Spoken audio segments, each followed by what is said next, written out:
వీక్షకులకు స్వాగతం. నమస్కారం. మాజీ ముఖ్యమంత్రి డాక్టర్ వైఎస్ రాజశేఖర రెడ్డి గారి తమ్ముడు, మాజీ ముఖ్యమంత్రి వైఎస్ఆర్ కాంగ్రెస్ పార్టీ అధ్యక్షుడు వైఎస్ జగన్మోహన్ రెడ్డి చిన్నాన్న వైఎస్ వివేకానంద రెడ్డి హత్య, దారుణమైన హత్య, ప్రపంచమంతా విస్తుపోయేలాగా చేసిన హత్యని ఇన్వెస్టిగేషన్ చేసి అసలు నేరస్తుల్ని బయటపెట్టే క్రమంలో ఆనాడు సిబిఐ ఆఫీసర్గా ఉన్న రామ్ సింగ్పై ముఖ్యమంత్రి జగన్మోహన్ రెడ్డి అనుయాయులు కేసు పెట్టడం, ఆ కేసు పెట్టిన సమయంలో జగన్మోహన్ రెడ్డికి సంబంధించిన పోలీసు వాళ్ళు ఉండటం వివాదాస్పదమైంది. ఆ తర్వాత ప్రభుత్వాలు మారిన తర్వాత వివేకానంద రెడ్డి గారి కుమార్తె సునీతారెడ్డి సుప్రీంకోర్టులో పోరాడి రీఇన్వెస్టిగేషన్ దిశగా ఆమె పడ్డ కష్టం కూడా మనం చూసాం. ఇప్పుడు ఆ హత్య కేసులో ఇన్వెస్టిగేషన్ చేసిన రామ్ సింగ్పై కేసులు పెట్టిన వారిని ప్రభుత్వం నిర్ణయం తీసుకుని వారిని శిక్షించాలన్న ఉద్దేశంతో మళ్ళీ ఎంక్వైరీ మొదలుపెట్టించింది. వైఎస్ వివేకానంద రెడ్డి కేసులో జరుగుతున్న పరిణామాలు, కోర్టులు వారికి ఇస్తున్న వెసులుబాటు, వాళ్ళు వేస్తున్న పిటిషన్లు, రకరకాల సాగ్రతలు చూస్తున్నాం. చివరాఖరికి ఆ కేసు ఎటు దిశగా ప్రయాణం చేసే అవకాశం ఉంది. అసలు నిందితులు అంటే గొడ్డలతో నరికినాడే నిందితులు కాదు, ప్రేరేపించిన వాడు, ఆ దిశగా ప్రయత్నాలు చేసిన వాడు కూడా ప్రథమ ముద్దాయే. ఆ ప్రథమ ముద్దాయి ఎవరు? అది సిబిఐ తేల్చే అవకాశం ఉందా? అసలు నిందితులు అనుకున్న వాళ్ళని విచారించే అవకాశం ఉందా? అడిగి తెలిసిన ప్రయత్నం చేద్దాం. విశ్లేషించడానికి, వివరించడానికి మనతో పాటు ఉన్నారు ప్రముఖ ఆర్థిక, రాజకీయ, సామాజిక విశ్లేషకులు కొత్త రవీంద్రబాబు గారు. వారిని అడిగి మరిన్ని విశేషాలు తెలుసుకుందాం. సార్ నమస్తే. నమస్తే.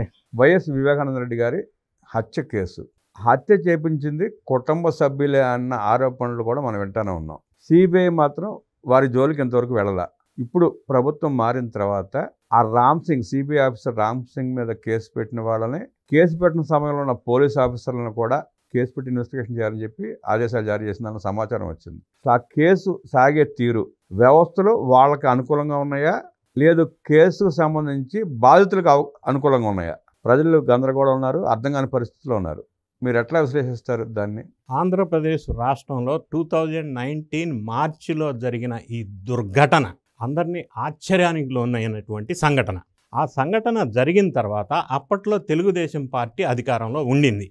అయితే జగన్ రెడ్డి గారు దీన్ని మొదలు హార్ట్ అటాక్ అన్నారు, వాళ్ళ మీడియా కూడా హార్ట్ అటాక్ అన్నారు. తర్వాత అనూహ్యంగా ఆ సాక్ష్యాలని తారుమారు చేసి చంపేశారు అన్నారు. తర్వాత గొడ్డలిపోటు, నారాసుర రక్త చరిత్ర అని చంద్రబాబు నాయుడు గారి మీద బ్లేమ్ గేమ్ స్టార్ట్ చేశారు. దీన్ని లబ్ధిగా చేసుకొని ప్రజల్లోకి తీసుకెళ్లి 2019 ఎలక్షన్లో ఎంతో కొంత లబ్ధి పొందారు వైఎస్ఆర్ కాంగ్రెస్ పార్టీ వాళ్ళు. అధికారంలోకి రాకముందు దీని మీద సిబిఐ ఎంక్వైరీ వేయాల్సిందే అని పట్టుబట్టారు. అధికారంలోకి వచ్చిన తర్వాత అదే సిబిఐని ఎంక్వైరీ చేయనీయకుండా అవినాష్ రెడ్డిని సిబిఐ వాళ్ళు విచారణ చేయడానికి వస్తే కర్నూలులో అవినాష్ రెడ్డి తల్లి హాస్పిటల్లో పెట్టి పెద్ద హంగామా చేసి సిబిఐ వాళ్ళని తరిమి కొట్టేశారు. విచారణకి సహకరించకుండా ఎల్లగొట్టేశారు. ఇది ఒక పార్ట్. అయితే మరి ఈ కేసు తెలుగు టీవీ సీరియల్ సాగినట్టు జీడిపాకంలాగా సాగుతుంది 6 సంవత్సరాలుగా. మరి సునీతమ్మ ఒంటరి పోరాటం చేస్తున్న మాట మనం చూస్తూనే ఉన్నాం 6 సంవత్సరాల నుంచి. ఆమె ప్రధానంగా ఆరోపిస్తుంది ఏంటంటే హంతకులు జగన్ రెడ్డి గారి కుటుంబ సభ్యులు వైఎస్ అవినాష్ రెడ్డి, జగన్ రెడ్డి, భారతమ్మ పేర్లు ఆమె ప్రధానంగా ప్రస్తావిస్తుంది. సరే, కేసు ముందుకు సాగకుండా ఉన్న నేపథ్యంలో లాస్ట్ మంత్ సునీతమ్మ సుప్రీంకోర్టులో ఒక పిటిషన్ దాఖలు చేశారు. ఈ కేసు దర్యాప్తు జరగవలసిన తీరులో జరగటం లేదు, హంతకుల్ని రక్షించే విధంగా జరుగుతుంది అని ఒక 10 పాయింట్లు అందులో తీవ్రంగా వాపోయారు, ప్రజెంట్ చేశారు. సో సుప్రీంకోర్టు వాళ్ళు జడ్జిమెంట్ ఏమిచ్చారంటే, ఒకటి, సునీతమ్మని 2 వారాల లోపు ట్రయల్ కోర్టు సిబిఐ హైదరాబాద్ నాంపల్లిలో పిటిషన్ వేయమన్నారు.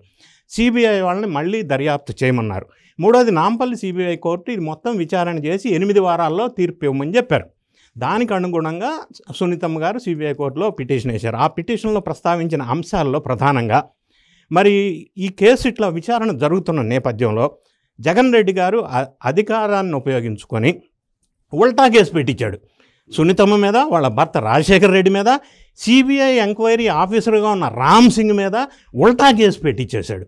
ఇది ఇంకా తీవ్రమైన అల్టిమేట్ అనమాట. సో ఈ ఉల్టా కేసు అనేది వాస్తవం కాదు, దొంగ కేసు అని చెప్పి అప్పట్లో పోలీసులు తేల్చేశారు. తేల్చిన తర్వాత సిబిఐ దర్యాప్తు సంస్థ ఇది దొంగ కేసు పెట్టించింది ఎవరు, ఎందుకు పెట్టించారు, దాని వెనకున్న వ్యక్తులు, శక్తులు ఎవరు అనే విధంగా దర్యాప్తు చేయలేదు. అని ఇటువంటి ప్రధానంగా ఒక 10 అంశాలను ఆమె ప్రస్తావిస్తూ పిటిషన్ దాఖలు చేశారు. ఇది ఒక స్టెప్. ఇంకొక స్టెప్ మనం చూసినట్టయితే కోర్టు వారు, సిబిఐ కోర్టు వాళ్ళు ఇందులో అక్యూజ్డ్ ఉన్నటువంటి 8 మెంబర్స్కి కూడా నోటీసులు ఇచ్చారు వాళ్ళ అభిప్రాయాన్ని తెలియజేయమని. అందరూ రిప్లై ఇచ్చారు. అందరూ ఏంటంటే మళ్ళీ సిబిఐ ఎంక్వైరీ అవసరమే లేదు, అసలు సున్నితమ్మ రాజకీయానికి లోబడి రాజకీయాల్లో భాగంగా వాళ్ళ సైడ్ వేరే రాజకీయ పార్టీ వైపు ఉండి ఇట్లా టార్చర్ చేయడం కోసం మళ్ళీ విచారణ చేయమంటుంది, అస్సలు అవసరం లేదని ఇచ్చేశారు. సార్ ఇక్కడ ప్రజలకు వచ్చే అనుమానాలు ఏంటంటే నిందితులు కానివ్వండి, లేదంటే హత్య చేసిన వాళ్ళు కానివ్వండి, హత్య చేశారని ప్రజలు అంటున్నారు, నిందితులని వ్యవస్థలు అంటున్నాయి. అలాంటి వాళ్ళని మళ్ళీ విచారణ చేయమంటారా అని అడగటంలో ఉన్న అర్థాన్ని ప్రజలు తప్పుగా అర్థం చేసుకుంటున్నారు. అలా అసలు అడగటం ఏంటి అన్న ఉద్దేశం కూడా ఉంది. అన్నిటికంటే మీరు రైట్ పాయింటే, చాలా ముఖ్యమైన అంశం ఇది. సిబిఐ వాళ్ళు సుప్రీంకోర్టులో విచారణ పూర్తయింది కానీ మీరు మళ్ళీ చేయమంటే చేస్తాం. వాట్ ఈస్ దిస్ అండి? అదేంటి అసలు అలా అంటే దాని మీనింగ్ విచారణ ఎక్కడ పూర్తయింది? పూర్తి అవ్వలేదు కదా. విచారణ పూర్తయింది మళ్ళీ చేయమంటే చేయటం ఏంటి? అంటే విచారణ పూర్తయిందంటే పూర్తయింది, దట్స్ ఆల్. ఒక స్టాండ్ ఉండాలి కదా. మళ్ళీ చేయమంటే చేస్తాను అని అనటంలో అది ఈ ఒక్క సెంటెన్స్లోనే సంథింగ్ గోయింగ్ రాంగ్. దాని వెనక ఎవరున్నారు, ఎవరు ఆడిస్తున్నారు అనేది ప్రధానంగా ఎవరికైనా అనుమానం వచ్చే అంశమే. అయితే అనూహ్యంగా ఈ సిబిఐ కోర్టులో ఈ కేసులో అక్యూజ్డ్ 2గా ఉన్నటువంటి సునీల్ యాదవ్ ఒక పిటిషన్ ఇస్తూ సున్నితమ్మ చెప్పింది 100% కరెక్ట్, మళ్ళీ విచారణ చేయాల్సిందే, ఇందులో చాలా పెద్ద మనుషులు ఉన్నారు, స్పష్టంగా పేర్కొన్నారు, చాలా పెద్ద మనుషులు ఉన్నారు చెప్పినట్టుంది ఆవిడ.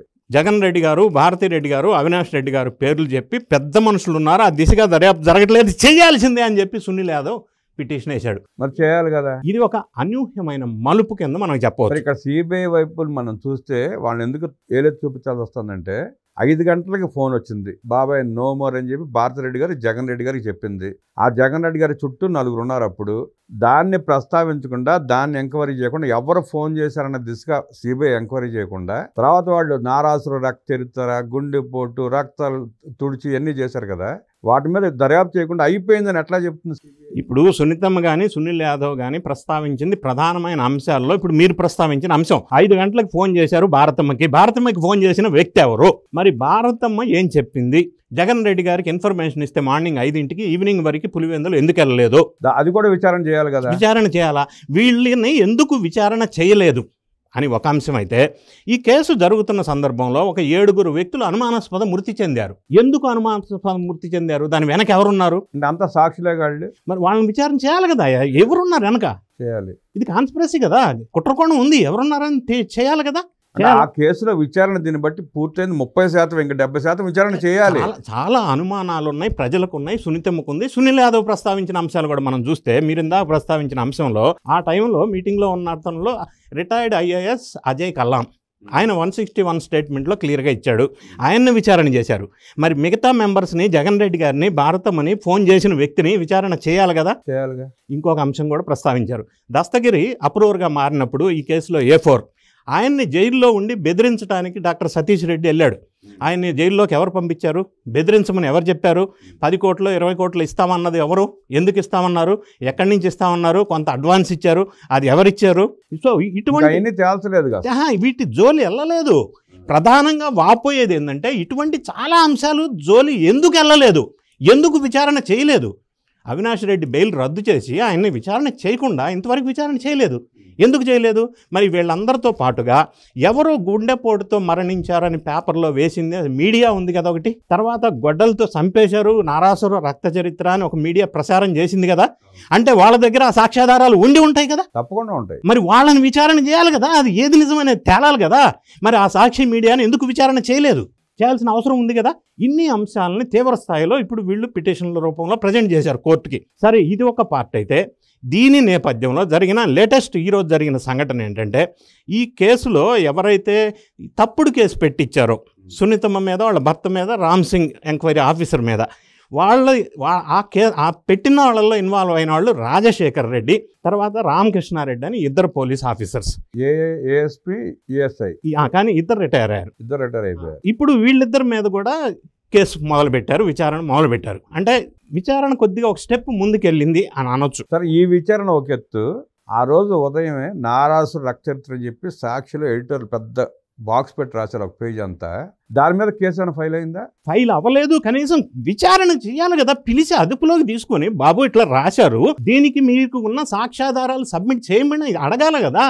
ఎందుకు ఆ యాజమాన్యాన్ని క్వశ్చన్ చేయలేదు అనేది కదా ఇప్పుడు ప్రధానమైన అనుమానం. యాజమాన్యాన్ని క్వశ్చన్ చేయలే, విచారణ చేయలే. ఫోన్ రిసీవ్ చేసిన భారతిరెడ్డిని విచారణ చేయలే.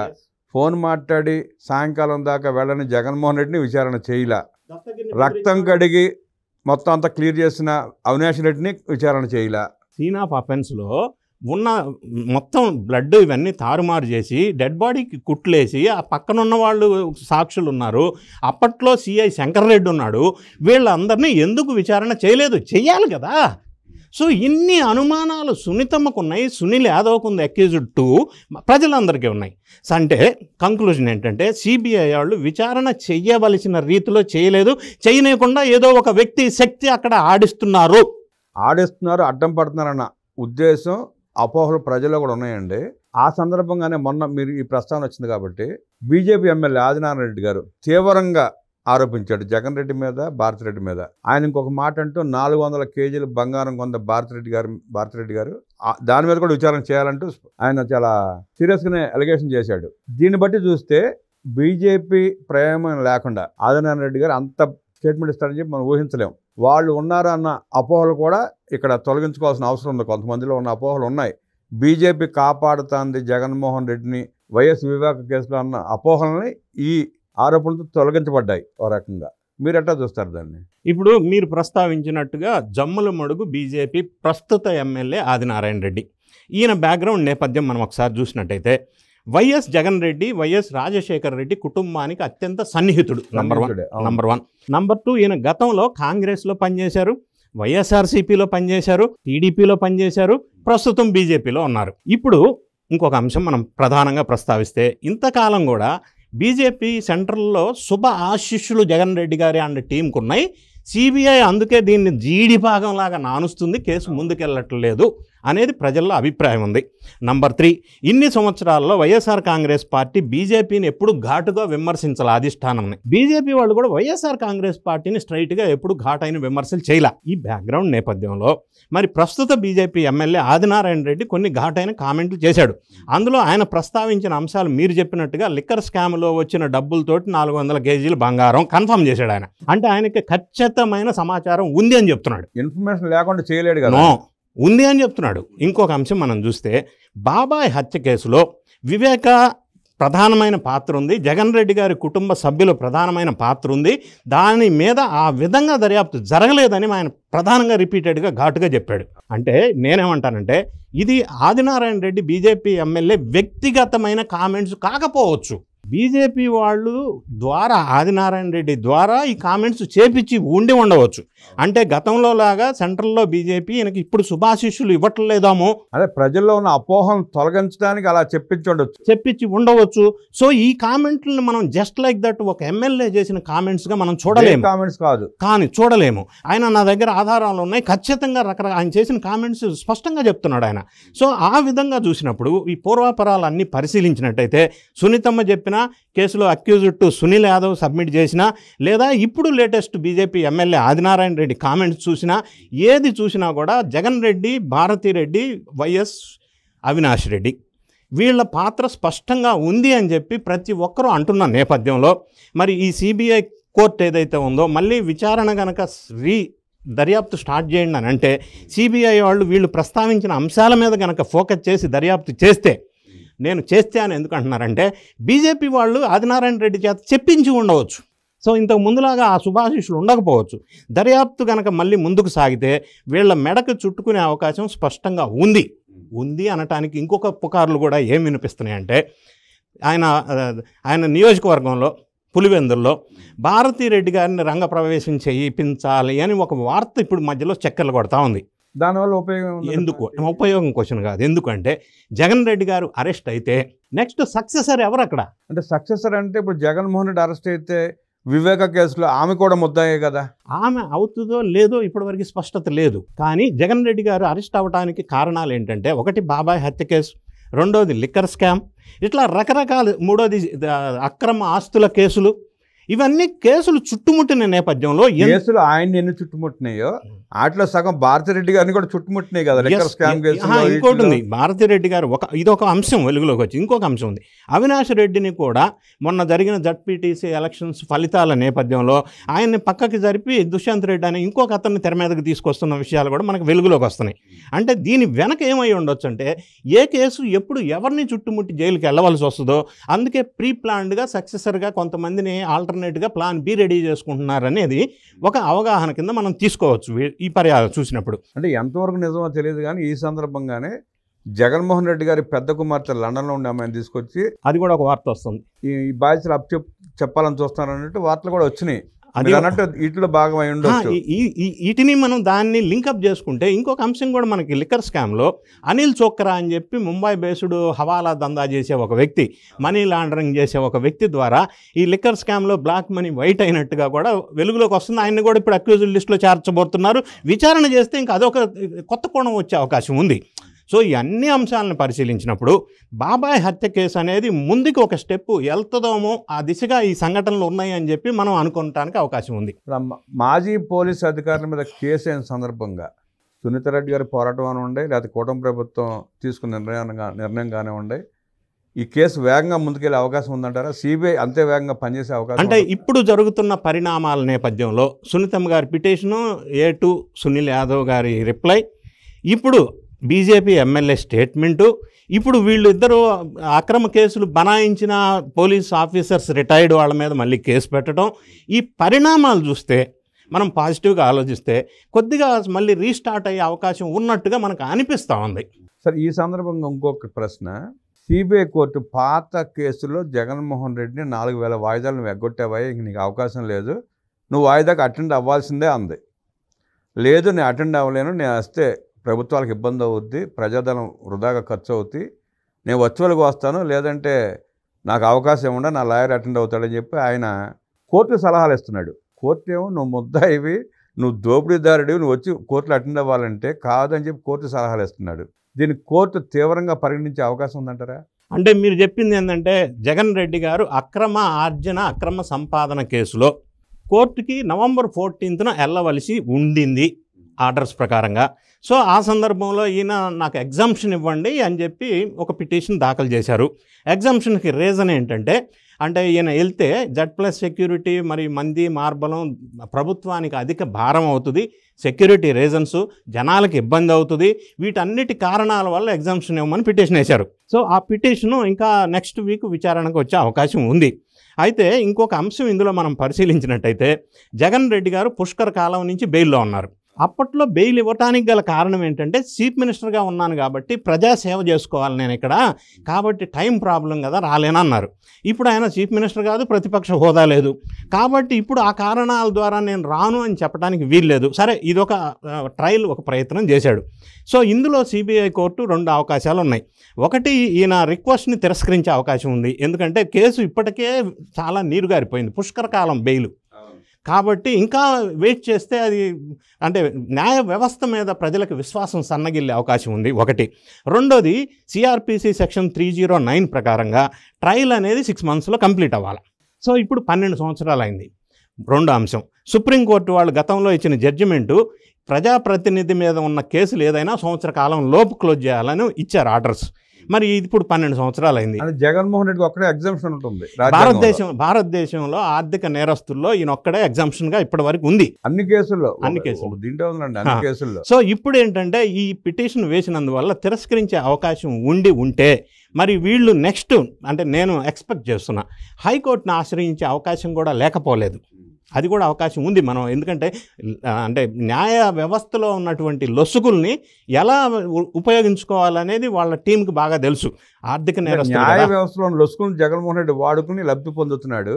అలాగే ఆయన మెమోలో ఉటంకించినవి అన్నీ కూడా ప్రభుత్వం ఆయన ఏ ప్రాంతానికి వెళ్ళినా ఎవరిని పలకరించడానికి వెళ్ళినా, బాబు నువ్వు వస్తే ఇబ్బందులు అవుతాయి, నువ్వు వస్తే మనుషులు చనిపోతున్నారు, నువ్వు వస్తే ఇబ్బంది పడుతున్నారు అన్న ఉద్దేశంతోనే కట్టడి చేసే ప్రయత్నం చేస్తూ ఉంది. లిమిటేషన్స్ పెట్టింది అతనికి. అన్నింటినీ ఉల్లంఘించి సత్తెనపల్లి ఒక అతను చంపాడు, మొన్న తుఫాను బాధితుల పరామర్శ పేరుతో మొత్తం వరి పంటలను నాశనం చేసి వచ్చాడు. ఇవన్నీ చేస్తున్నాడు కదా, వీటిని ఎత్తి చూపే అవకాశం ప్రభుత్వానికి ఉంది కదా కోర్టులో. ఇప్పుడు ఈ పిటిషన్ మీద దర్యాప్తు సంస్థలు మళ్ళీ దీనికి క్లారిఫికేషన్ ఇచ్చే అవకాశం ఉంది. ఇప్పుడు మీరు ప్రస్తావించినట్టుగా పర్యటనలు యథావిధిగా యథేచ్ఛగా జరిగిపోతున్నాయి. అందులో అన్ని ఉల్లంఘనలు చేసుకుంటున్నాడు. అక్కడ లేని ఇబ్బంది కోర్టుకి వెళ్ళటానికి ఉన్న ఇబ్బంది ఏంటి అని స్పష్టంగా వీళ్ళు కూడా ఆర్గ్యూ చేసే అవకాశం ఉంది. జగన్మోహన్ రెడ్డి ఆంధ్రప్రదేశ్లో చేస్తున్నాడు సార్ కార్యక్రమాలన్నీ. ప్రభుత్వం ఆంక్షలు విధించినా తోసిరాదని చెప్పి తన ఇష్టం వచ్చినట్టు తిరుగుతున్నాడు. తర్వాత జరిగే పరిణామాలు కూడా చూస్తున్నాం, వార్తలు వస్తున్నాయి. ఇప్పుడు సిబిఐ కేసు తెలంగాణలో జరుగుతుంది. ఆంధ్రప్రదేశ్కి తెలంగాణ కోర్టులో పిటిషన్ వేసే అవకాశం ఉందా? ఉంది. ఇప్పుడు జగన్ రెడ్డి గారు 3 స్టేట్లు తిరగాల. ఆయన వర్కింగ్ ఫ్రమ్ బెంగళూరు.